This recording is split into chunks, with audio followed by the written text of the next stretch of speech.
ഇപ്പോൾ എക്സ് അല്ലാന്നുണ്ടെങ്കിൽ ട്വിറ്റർ നമ്മൾ യൂസ് ചെയ്യുമ്പം നമ്മുടെ ഡാറ്റാസ് പലപ്പോഴും അവരുടെ ബിസിനസ് പാർട്ട്നേഴ്സുമായിട്ട് എക്സ് ഷെയർ ചെയ്യാറുണ്ട്. ഇപ്പം അത് ഷെയർ ചെയ്യുന്നത് എന്തിനാണെന്ന് വെച്ചാൽ അവരുടെ പ്രോഡക്റ്റ്സ് ഒക്കെ ഒന്നുകൂടി ബെറ്റർ ആക്കാൻ വേണ്ടിയിട്ടാണ്. അപ്പോൾ നമുക്ക് വേണമെന്നുണ്ടെങ്കിൽ നമ്മുടെ ഇൻഫോർമേഷൻസ് ഒക്കെ എക്സിൻ്റെ ബിസിനസ് പാർട്ട്നേഴ്സുമായിട്ട് ഷെയർ ചെയ്യാനുള്ള പെർമിഷൻസ് കൊടുക്കാവുന്നതാണ്. ഈ ഒരു വീഡിയോയിൽ നമ്മൾ നോക്കാൻ പോകുന്നത് അതിനെ പറ്റിയിട്ടാണ്.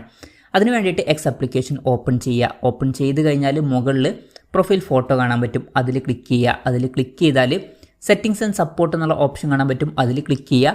അതിൽ ക്ലിക്ക് ചെയ്താൽ സെറ്റിംഗ്സ് ആൻഡ് പ്രൈവസി എന്നുള്ള ഓപ്ഷൻ കാണാൻ പറ്റും, അതിൽ ക്ലിക്ക് ചെയ്യുക. അതിൽ ക്ലിക്ക് ചെയ്യുകയാണെന്നുണ്ടെങ്കിൽ നമുക്ക് പ്രൈവസി ആൻഡ് സേഫ്റ്റി എന്നുള്ള ഓപ്ഷൻ കാണാൻ പറ്റും, അതിൽ ക്ലിക്ക് ചെയ്യുക. അതിൽ ക്ലിക്ക് ചെയ്താൽ താഴത്തോട്ട് സ്ക്രോൾ ചെയ്യുമ്പോൾ data sharing with business partners എന്നുള്ള ഓപ്ഷൻ കാണാൻ പറ്റും, അതിൽ ക്ലിക്ക് ചെയ്യുക.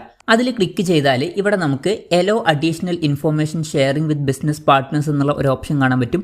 ഇനി അഥവാ ഓഫ് ആണെന്നുണ്ടെങ്കിൽ ജസ്റ്റ് ഓൺ ആക്കി കൊടുക്കുക. അങ്ങനെയാണെന്നുണ്ടെങ്കിൽ നമ്മുടെ ഇൻഫോർമേഷൻസ് ബിസിനസ് പാർട്ട്നേഴ്സുമായിട്ട് അവർ ഷെയർ ചെയ്യുന്നതായിരിക്കും. അപ്പം അവരുടെ പ്രോഡക്ട്സ് ഒക്കെ ഒന്നുകൂടി ബെറ്റർ ആക്കാൻ അത് ഉപയോഗിക്കുന്നതായിരിക്കും. അപ്പം ഇങ്ങനെ ഈ ഒരു സെറ്റിംഗ്സ് നമുക്ക് ഈസി ആയിട്ട് എനേബിൾ ചെയ്യാവുന്നതാണ്.